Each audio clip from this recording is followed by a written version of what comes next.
जैसा कि दीपक निवास हुडा के बारे में मैं हमेशा से कहता आया हूँ, वो इंडिया के फिटेस्ट एथलीट्स में से एक हैं, साथ में एक बेहतरीन रेडर भी हैं। आज दीपक को सभी उनके खेल के लिए जानते हैं, पर ये सफलता, ये इज्जत उनको ऐसे ही नहीं मिली। इसके पीछे उनकी कड़ी मेहनत, लगन और दृढ़ इच्छा शक्ति है। दीपक ने लाइफ में बहुत स्ट्रगल किए हैं इस मुकाम को पाने के लिए। Kabaddi Adda wishes all the best to Deepak Niwas Hooda for Asian games. आइए सुनते हैं दीपक से उनकी जर्नी के बारे में। और बात कुछ उस वक्त की करते हैं जब आपने कबड्डी खेलना शुरू किया था।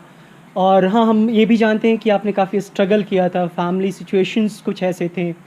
तो शुरुआत कैसी हुई, कबड्डी में रुचि कैसे आपकी आई? कबड्डी में रुचि तो मुझे फैमिली प्रॉब्लम्स की वजह से आना पड़ा, ये सच्चाई बात है। मैं जब 4 साल का था मेरी माताजी की डेथ हो गई थी, और जब मैं 12th क्लास में स्टडी कर रहा था तो मेरे पिताजी की भी डेथ हो गई।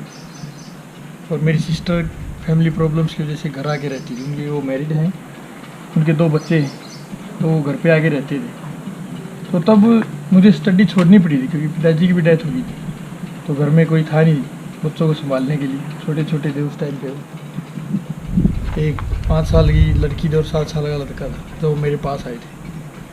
तो काफ़ी छोटे थे उस टाइम, मुझे टेंशन उनकी देखभाल की, देख रेख की ज़्यादा टेंशन थी। तो मैंने स्टडी भी छोड़ दिया था। लेकिन फिर मुझे भी तो कुछ करियर में कुछ करना था, तभी तो मैं उनको संभाल सकता था। तब तो मैंने कबड्डी को एज ए करियर चूज़ किया था कि क्योंकि जॉब पहले कबड्डी में बहुत ज़्यादा थी। कबड्डी में जॉब पहले से ही काफ़ी अच्छी रही है। इंडियन रेलवे हैं, जैसे सर्विसेज में, आर्मी में बहुत सी टीम्स हैं जहाँ पे जॉब मिलती है। इंडियन नेवी, एयरफोर्स, बहुत सारे बैंक्स में जॉब है कबड्डी की तरफ से। State Bank, Mysore Bank, Andhra Bank, Vijaya Bank, Indian Railway हो गया, ONGC हो गया, भारत पेट्रोलियम हो गया, एयर इंडिया हो गया। तो जॉब काफ़ी थी। तो तब तो मैंने एज ए फ्यूचर देख के कि बच्चों की देख रेख हो जाएगी, जॉब मिल जाएगी आपको कबड्डी से, तो उस वजह से मैंने स्टार्ट किया था। लेकिन कुछ 1-1.5 साल के बाद मुझे इतना लगाव हो गया था कि मैंने फिर पीछे मुड़ के देखा नहीं। फिर मैंने टारगेट एक ही बनाया कि इंडिया टीम के लिए खेलना है बस। और जब पहली बार प्रो कबड्डी ऑक्शन हुआ तो मेरा सेकंड हाईएस्ट बीट लगा था, 12.60 लाख। 12.80 राकेश कुमार का था जो इंडिया टीम के कैप्टन थे उस time.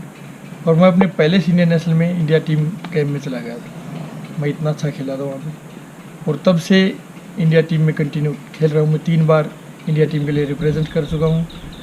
World cup gold medallist हूँ, South Asian Games gold medallist हूँ, और अभी पिछले साल नवंबर में एशियन चैम्पियनशिप हुई थी, ईरान गए थे, वहाँ भी हम गोल्ड मेडल लेके आए, और अभी एशियन गेम्स के कैम्प में। तो जैसे कि इतनी सारी सफलताएं आपने गिनाई, और आपने बोला कि हाँ, माँ पापा नहीं हैं ज़िंदगी में, लेकिन एक हम जब जुड़े होते हैं किसी इंसान से, और वो तो आपके माता पिता ही थे, तो अंतरात्मा से बात होती है। तो आप कभी कनेक्ट करते होंगे उनसे, तो अभी क्या वो कनेक्शन होता है और क्या मन के अंदर क्या आता है? क्या बोलते हैं आप उनको कि पापा माँ देखो मैं आज कहाँ हूँ? तो क्या होता है मन के अंदर, क्या भावना आती है आपकी? मैंने स्ट्रगल काफ़ी किया अपनी लाइफ में।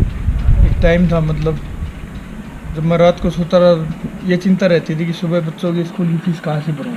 इतना बुरा टाइम भी देखा मैंने घर चलाने के लिए, बच्चों की देख रेख करने के लिए स्कूल में भी जॉब की है एज ए टीचर, एक प्राइवेट स्कूल में मेरे गांव में। मैंने 1.5 साल वहाँ बच्चों को पढ़ाया। उस टाइम मेरा शेड्यूल होता था, 3 बजे सुबह उठता था, 6 बजे तक प्रैक्टिस करता, 7 बजे मुझे स्कूल में पहुँचना पड़ता था पढ़ाने के लिए। 1-1.5 बजे वापस आता मैं, आके थोड़ा लंच वगैरह करके खेत में भी काम करना पड़ता था। 2 एकड़ में उस टाइम कपास लगा रखी थी मैंने, कपास समझते हो क्या? हाँ। तो उसकी मतलब कस्सी से उसको देख रेख करनी पड़ती है डेली, कि उसमें कुछ दूसरी चीज़ें ना उग जाएं जो फसल को बर्बाद करती है। हमारे देसी भाषा में नलाना बोलते हैं उसको, कस्सी से खुदाई करते हैं, तो वो करनी पड़ती थी। दोपहर में करता था, 4 बजे मैं प्रैक्टिस के लिए जाता था, और वीकली में 2-3 बार रिंडाना गांव जाता था। वहाँ मेरे गुरु जगमाल नरवाल जी, उनके पास। उस टाइम मैंने एक स्प्लेंडर बाइक कुछ रुपए उधार लेके 10,000 रुपये का लिया था। उस पर मैं इतनी दूर जाता, मेरे गांव से 30 किलोमीटर पड़ता है, वहाँ जाता हूँ 4 बजे, रात को 8-9 बजे वापस आता। कहीं खेलने जाते, इतनी दिन रात प्रैक्टिस करने के बाद भी सफलता नहीं मिलती थी। दुख होता था कि छोड़ देनी चाहिए कबड्डी। फिर अगले दिन फिर और ज़्यादा प्रैक्टिस करते। कोई सपोर्ट नहीं थी उस टाइम, ना कोई नेशनल के लिए चांस मिल रहा था। मुझे याद है हम कथूरा गांव में स्टेट हुआ था उस टाइम, तो मैं रोहतक से ही खेल रहा था। तो रोहतक 19 साल बाद पहली बार फर्स्ट आया था स्टेट चैम्पियनशिप में। फिर भी उस टाइम सिलेक्शन नहीं मिला था हरियाणा टीम से नेशनल के लिए। फिर मैं झारखंड की तरफ से खेला था और इतना दमदार खेला था मैं झारखंड से, अकेला ही था मैं। उस टीम में 2-3 प्लेयर तो ऐसे थे जिनको सही तरीके से खड़ा होना भी नहीं आता था, कि कैसे खड़ा होना। जैसे कॉर्नर खड़ा है उसका हेल्पर भी वैसे ही खड़ा है। उस टीम से मैं इतना दमदार खेला था कि उस टाइम मुझे डायरेक्ट इंडिया के कैंप में जगह मिली। और अब वहाँ से यहाँ तक स्ट्रगल कर करके अब मैं यहाँ बैठा हूँ। सुकून तो होता है, लेकिन जैसे आपने बोला माता पिता, मैं जब भी कोई बड़ा कंपटीशन या प्रो कबड्डी खेल के आता हूँ तो घर खाली सा लगता है। उस टाइम थोड़ा फील होता है, मतलब माता पिता होने चाहिए। ये दुख हमेशा ही रहता है।